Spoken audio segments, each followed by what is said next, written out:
Kita dah tak ada masa. So, apa dah yang kita bahas? Masalahnya 17 dan 18 Mei ni.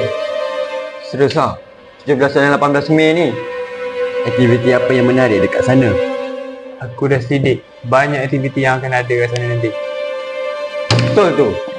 Kita ada demonstrasi dan pameran pendidikan. Sedap.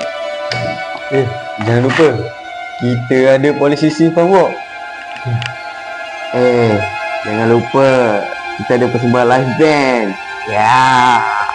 Kita juga ada festival politisi.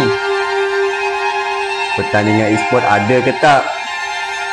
Kita ada pertandingan e-sport, Mobile Legends dan banyak lagi.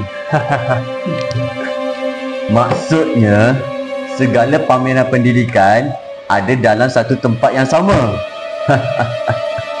Boleh bawa kawan-kawan ke? Mesti dah boleh. Dan masuk adalah percuma.